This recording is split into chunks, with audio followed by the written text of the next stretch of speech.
लेकिन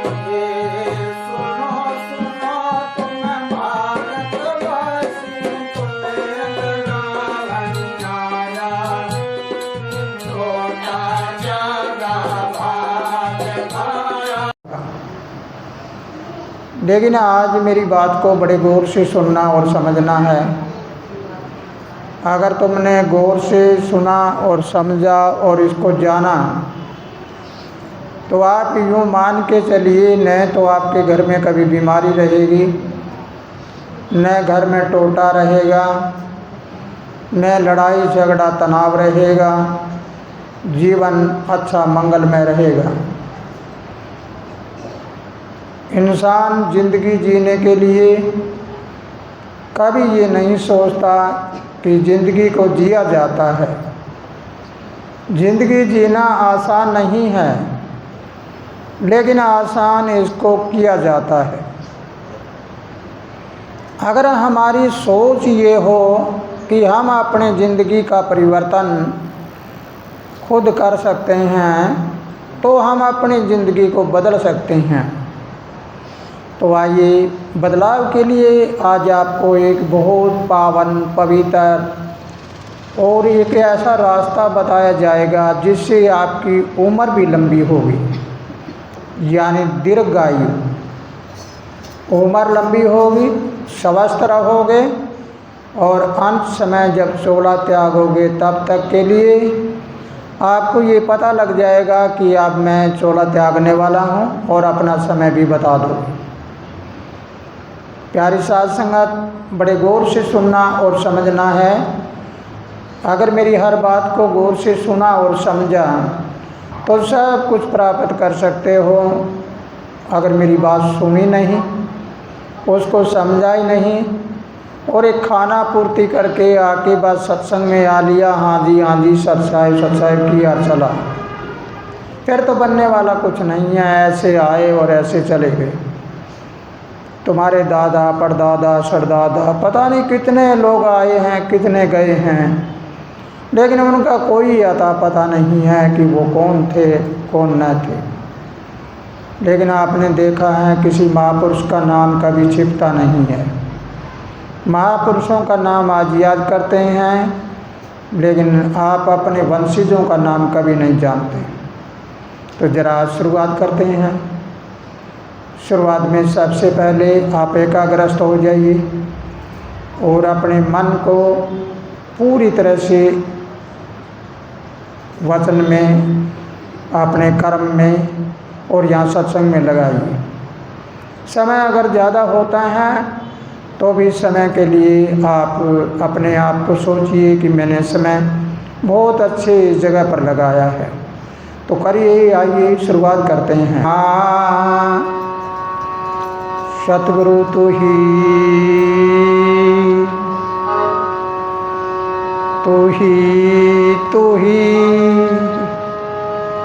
दाता तू ही,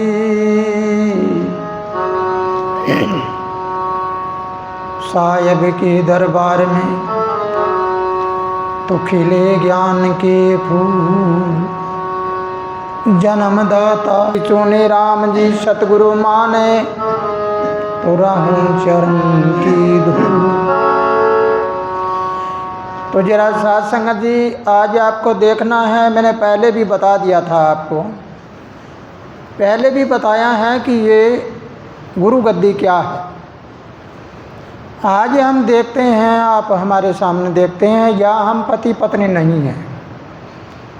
इधर से बाहर जाते हैं तब पति पत्नी हैं। कहने का भावार्थ, हम जब संसार में रहते हैं तो उस समय पति और पत्नी का रूप है। जैसे ये गुरु गद्दी है, गुरु माँ नाम से पुकारा जाता है और यहाँ आकर गुरु और शिष्य हो जाते हैं। हर चीज़ का जोड़ा होता है, नर और नारी का जोड़ा, धरती आकाश, सूर्य चंदा, दिन और रात। और हमारे शरीर के भी दो भाग होते हैं, आँख का जोड़ा, कान का जोड़ा, नाक का जोड़ा, हाथ का जोड़ा, सब जोड़ा होता है।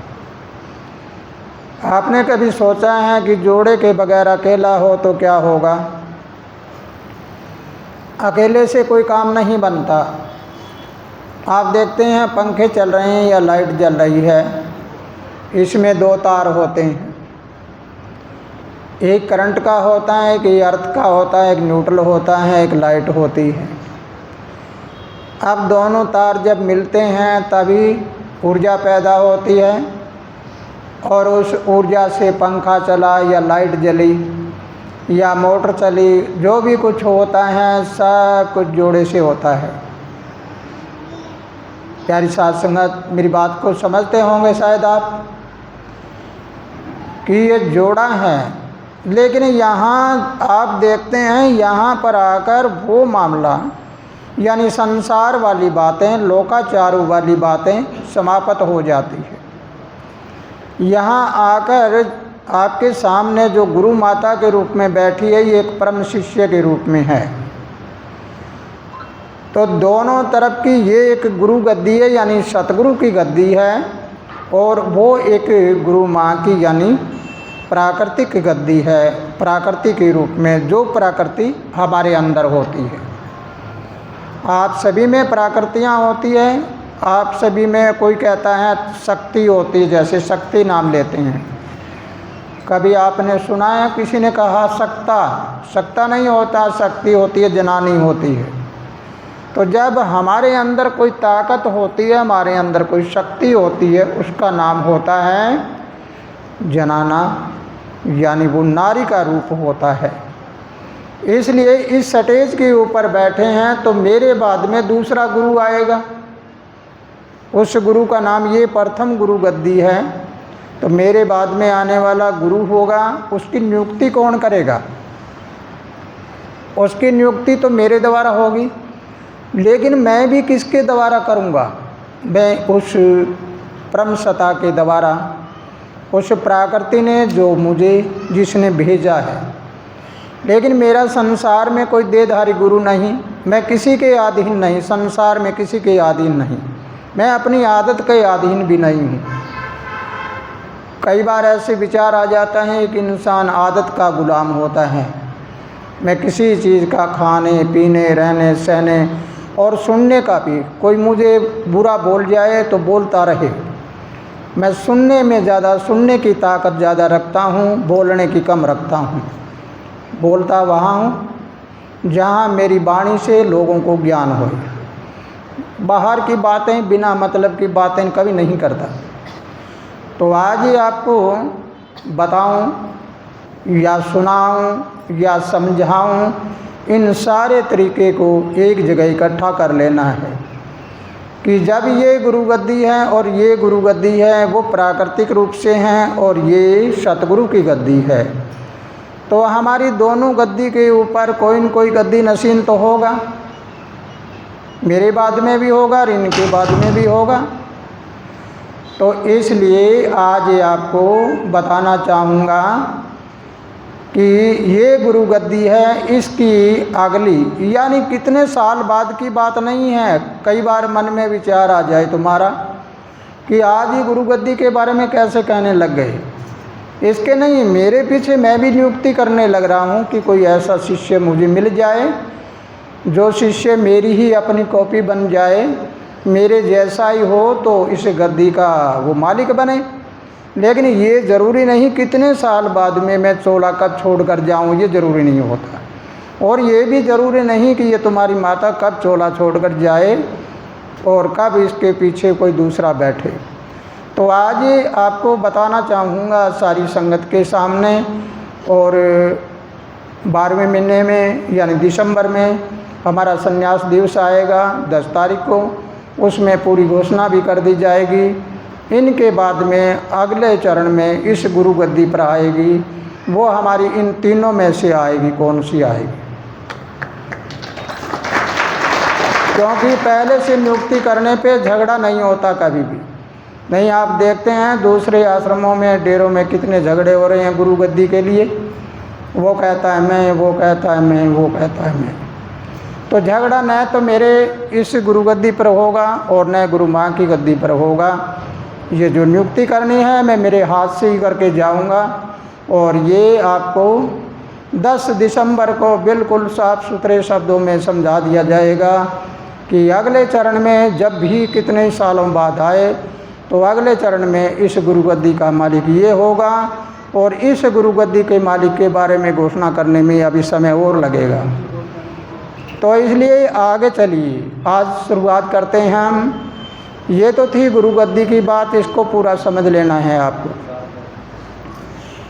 इसके बाद में आपको ये बताना चाहूँगा कि दुनिया में दुखी है सारे, सुखी कोई नहीं है, और सुख का रास्ता हमें ढूंढना पड़ता है। तो आइए ज़रा सुख का रास्ता ढूंढने के लिए हम अपने घट रामायण को देखें, अपने अंदर की रामायण को देखें। शब्द हमारे शरीर में राम है, सूरत सीता है, अहंकार रावण है, और लक्ष्य लक्ष्मण है। और जब इंसान अपने शब्द स्वरूपी राम को वनवास दे देता है, ये 10 इंद्रियों वाला रथ, इसका नाम है दशरथ। इस दशरथ में शब्द स्वरूपी राम प्रचंड होता है। उस राम को कैकेयी, सुमित्रा और कौशल्या 3 रानियाँ, ईड़ा, पिंगला और सुखमना। ये ईड़ा है जो, इसका नाम है कैकेयी। और ये कैकेयी क्या करती है, ये संसार की बातों को भकाती है। कोई भी बात होगी, अरे ये मेरे वाले बेटे को होना चाहिए, ये इसको होना चाहिए, ये इसको होना चाहिए, ये बहकाती है। ये जब बहकाती है तो ये परमात्मा से दूर कर देती है। परमात्मा से जब दूर कर देती है तो आप सोचिए कि आपने शब्द स्वरूपी राम को वनवास दे दिया, और उस वनवास देने के बाद में सीता का हरण, यानी हमारे अंदर की सूरत है उसका हरण किसने किया? अहंकार रूपी रावण ने। उस रावण ने हमारी सूरत रूपी सीता का हरण कर लिया। तो हरण करने के बाद छुटा कर कौन ले आया उसको ढूंढ कर कौन ले आया? राम की सहायता किसने की? वो करी बजरंग बली ने। आज आपका एक अंधेरा मिटाता हूँ। बजरंग बली किसे कहते हैं? बजरंग बली बंदर के मुंह वाला नहीं। बजरंग का मतलब होता है वज्र जैसी अंग वाली वो ताकत जो न तीर तलवार से कटे, न अग्नि से जले, न तूफानों में बहे, और न किसी तरह वो समाप्त होए। वो ताकत होती है सतगुरु की। सतगुरु की यानी वो आकाशवाणी। आकाशवाणी है वही इस सूरत को अहंकार रूपी रावण से छुटाकर और वापस स्थापित करता है। इस बात को अगर आपने समझा है तो अब आपको बताना चाहूँगा कि दुनिया में सुखी कोई नहीं, सब दुखिया हैं। और दुखिया के साथ साथ अगली बात बीच में और भी कुछ बताऊँगा ताकि आपकी सब बीमारियां भी दूर हो जाए। लेकिन पहले सुनो, दुनिया में सुखी कौन है?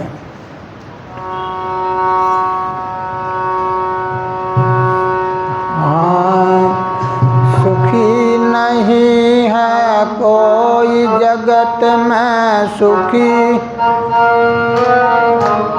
जगत में सब कर्मों का है भुगतान, कर लो साहिब के गुणगान।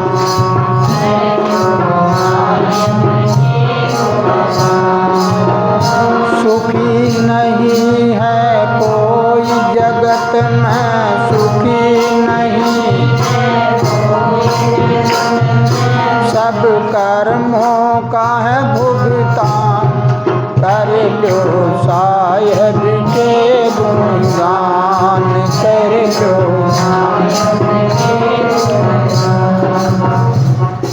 ना अंग सुखी ना रंग सुखी है, ना सुखी है नर और नार।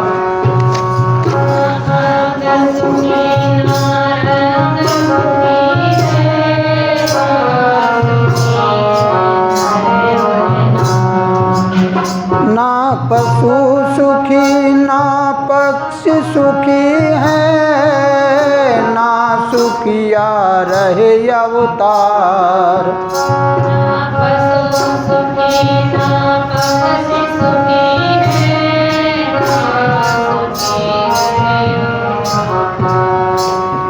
दुख में जिंदगी काट रहा बंदे, दुख में जिंदगी काटता, ना करता है खुद का ज्ञान, करते साहिब के गुणगान, करते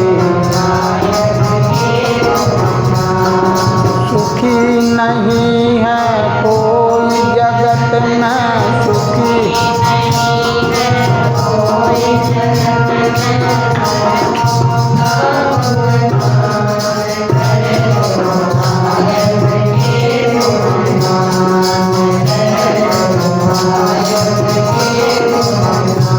साथ संगत जी बड़े गौर से सुनना है।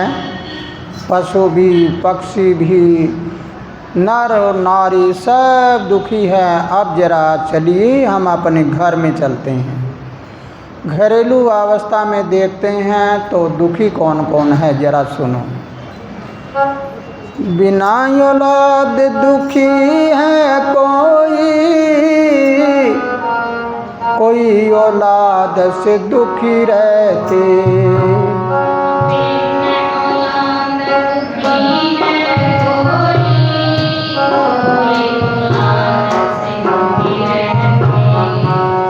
कोई पत्नी से कोई पति से, कोई औरों से दुख सहते।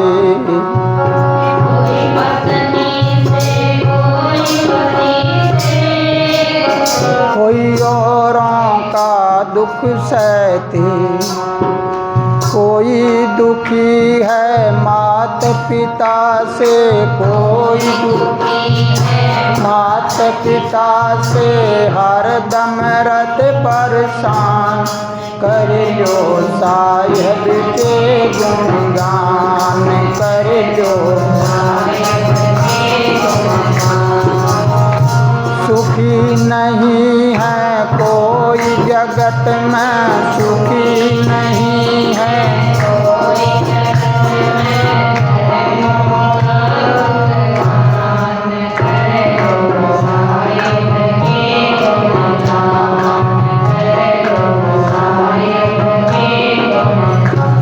साथ संगत जी बड़े गौर से सुना होगा आपने। कोई अंग से दुखी है यानी शरीर के अंग से, और कोई रंग से भी दुखी है कि मेरा रंग ऐसा नहीं है, और कोई नर और नार एक दूसरे को देख के दुखी है। कोई पति से दुखी है, कोई पत्नी से दुखी है, कोई बिना औलाद दुखी है कि मेरी औलाद नहीं, और कोई औलाद से भी दुखी है, वो कही मेरी औलाद ऐसी, और कोई माता पिता से भी दुखी है और हरदम परेशान रहते हैं। लेकिन अब सुखिया कौन है? सुखिया तो आगे बताऊंगा कि अगर सुख का रास्ता देखना है तो हमें ऐसा सुख प्राप्त करना है जो हमारे जीवन में कभी दुख आए ही ना। इसलिए सुखी नहीं है कोई जगत में,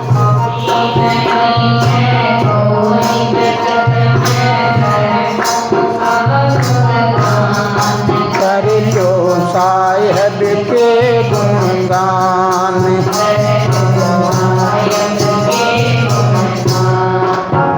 कोई दुखी है ज़्यादा धन से, कोई दुखी है धन कमाने से।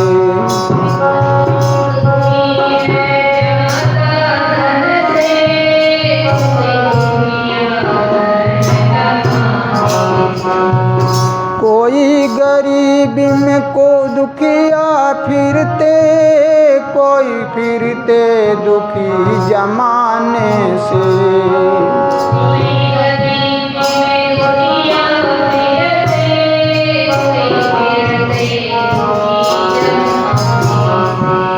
कोई दूजे को देख के दुखिया रहते, कोई दूजे को देख दुखिया रहते, न होता कोई समाधान, कर ले साहिब के गुणगान, कर लो के गुणगान।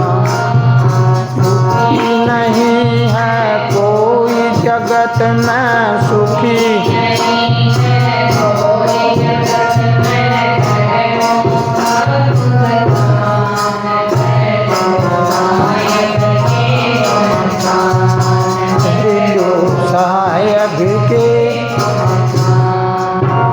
आप ज़रा सुनो, ये तो आई घरेलू बातें, लेकिन अब ऐसा भी है कई लोग गुरु से भी दुखी है, और कोई गुरु है वो चेलों से भी दुखी है। अब हमें बहुत गहराई से सोचना होगा कि अब सुख कहाँ मिलेगा। हम तो सब दुखिया ही दुखिया की बात कर रहे हैं।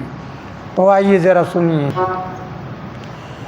कोई दुखी है, कोई गुरु से, कोई चेले से, कोई दुखिया खाने पीने से।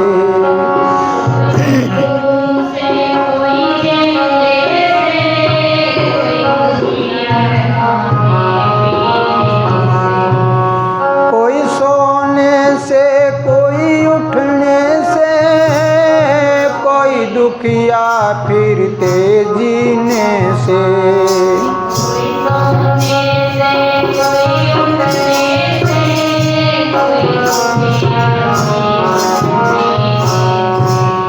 कोई भक्ति से, कोई शक्ति से, कोई भक्ति से दुखिया फिर इंसान, कर लो साहिब के गुणगान, कर लो साहिब के। सुखी नहीं है कोई जगत में, सुखी नहीं कोई जगत में, सब कर्मों का भुगतान, कर लो साहिब के गुणगान।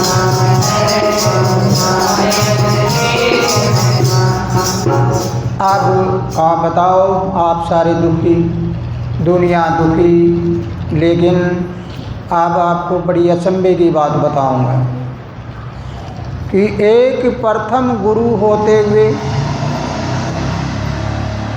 हर विद्या से संपन्न होते हुए, हर तरह से हर बात को जानते हुए, और किसी प्रकार का किसी की अधीनता न होते हुए भी एक दुनिया में सबसे बड़ा दुखी है। अब उस दुख का नमेड़ा कौन कर सकता है? अब उसके बारे में आपको आज विचार ज़रूर करना है। अगर आपने विचार कर लिया तो शायद उसका भी दुख दूर हो सकता है। जरा सुनिए। अमर आनंद है सबसे दुखिया, ना मिलती राग में राग।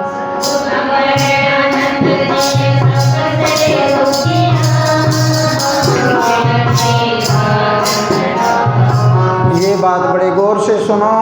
और अगर कोई त्यागी शिष्य है, अगर अपने आप को समर्पित करने वाला कोई शिष्य ऐसा है, तो मेरे बारे में सोच लेना, दुनिया का सबसे दुखिया मैं हूँ और दुनिया का सबसे सुखिया भी मैं हूँ।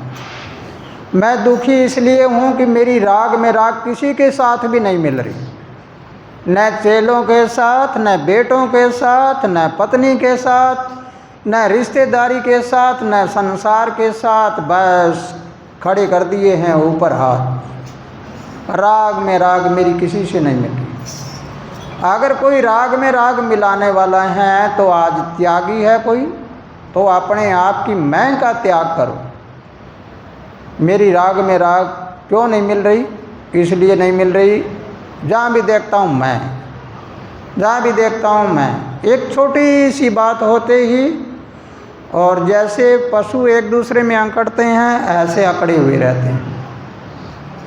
आपने देखा है कि मुर्दा इंसान, मरा हुआ इंसान, कई मुर्दों को इकट्ठा छोड़ दो, मुर्दा एक दूसरे से बोलेगा नहीं। आज तो जिंदा इंसान भी मरा हुआ जैसा है, मुर्दे जैसा है, एक दूसरे में अकड़ में, वो उसके साथ नहीं बोल रहा, वो उसके साथ नहीं बोल रहा, उसने ये कर दिया, उसने वो कर दिया। इसलिए मैं दुनिया का सबसे दुखी हूँ। कोई ऐसा तुम्हारे में है जो अपनी मैं को गिरा दे, अपने मैं को मार दे? मैं का नाम ही रावण है। उस रावण के पुतले आपने देखे हैं जलते हुए। एक पुतला बनाकर लाखों करोड़ों अरबों रुपए का नुकसान करते हुए आपने देखा है, लेकिन आपने अपने अंदर वाले रावण को कभी नहीं मारा हुआ। अंदर वाला रावण जिस दिन मर जाएगा उस दिन तुम्हें पता लगेगा कि आप तो तुम्हारे अंदर राम का राज आ गया है। राम राज का मतलब क्या होता है? इसलिए साध संगत जी, राग में राग मिलाने वाला अगर कोई है तो मेरी राग में राग मिलाओ। मैंने अपने जीवन में ज़्यादा कुछ क्या बताऊं, बचपन से प्रयत्न किया कि मैं संसार को बदलूं, लेकिन संसार ने कहा कि तुम मुझे बदलने आया है तो मैं तुझे बदल दूंगा। मैंने कहा मैं बदल तो मैं नहीं सकता, तुम ना बदलो तो, लेकिन मैं तो अपनी जगह स्थिर हूँ, मैं नहीं बदल सकता, मैं नहीं मान सकता किसी का कहना। मैं एक सच्चाई का कहना मान सकता हूँ। जियो सत्य बोल के जियो चाहे 2 दिन, झूठ बोलकर 100 साल जीना बेकार है, मत जियो ऐसा जीना।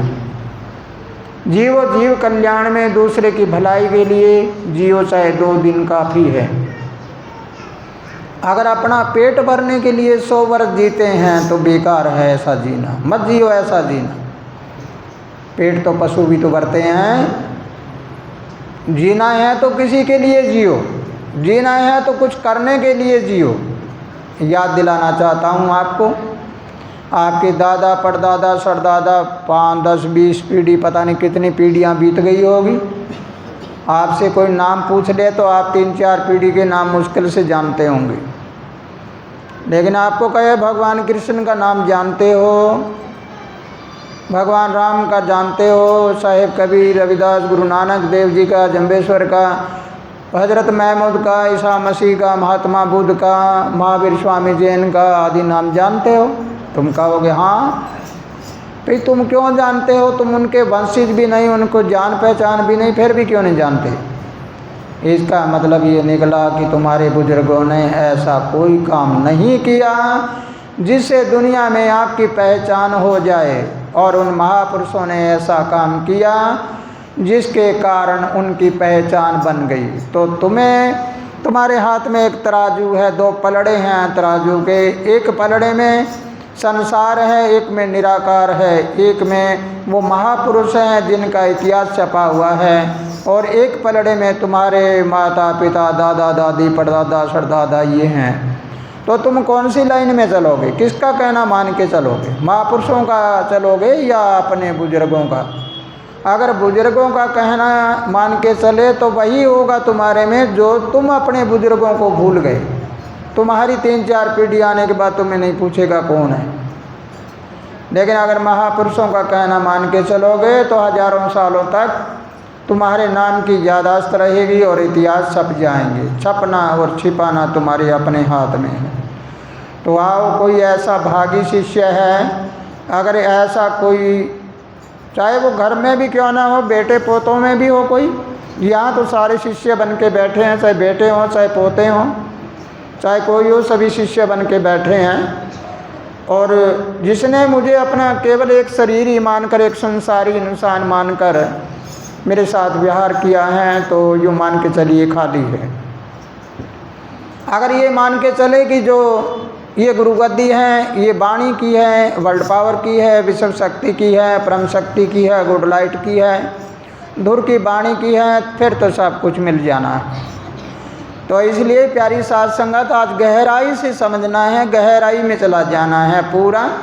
अगर गहराई में चले गए तो आप सब कुछ प्राप्त कर लोगे। किसी प्रकार का कोई तनाव झगड़ा नहीं, सब जगह ठीक हो जाएगा। और आज इस दुखिया की बात को सुनकर पूरा ज्ञान कर लेना। गुरु नानक भी दुखी रहे, कबीर, रविदास और जम्बेश्वर भगवान और बहुत संत महात्मा हुए, प्रथम गुरु जो भी आए हैं, हमेशा दुख सहन कर करके चले गए। लोगों ने उनका कहना नहीं माना और उनके जाने के बाद कहा कि अब वो मिल जाए तो मैं ऐसा कर दूं। फिर क्या कर दूं, वो तो समय निकल गया। आछे दिन पाछे गए, ना किया सतगुरु संग हेत। आप पछताए होत गया जब चिड़िया चुग जाए खेत। चिड़िया खेत चुग जाए फिर क्या बनेगा, कुछ नहीं बनना। तो इसलिए आपको आज दुखिया को सुख में पलटना है। लेकिन मेरा जीवन तुम्हारे लिए है, मैंने अपना जीवन अपने लिए कभी नहीं जिया। ये बिल्कुल साफ सुथरी बातों में है और सबके सामने है। कोई लुका छिपी कभी नहीं करता, पर्दे के पीछे ना तो रहता और न मैंने कभी पर्दे के पीछे बोला कुछ। इसलिए अमर आनंद है दुखिया सबसे, ना मिलती राग मेरा।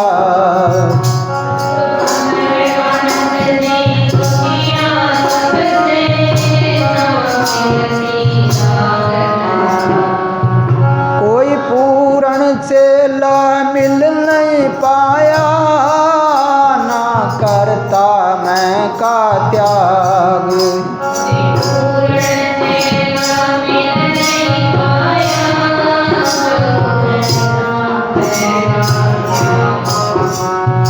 ये सत में सत को देख न पावे, सत में देख न पावे, न देखे दीन ईमान।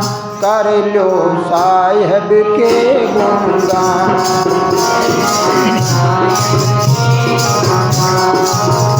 सुखी नहीं है कोई जगत में, सुखी नहीं जगत में। करियो साहिब के गुणगान, करियो साहिब के गुण।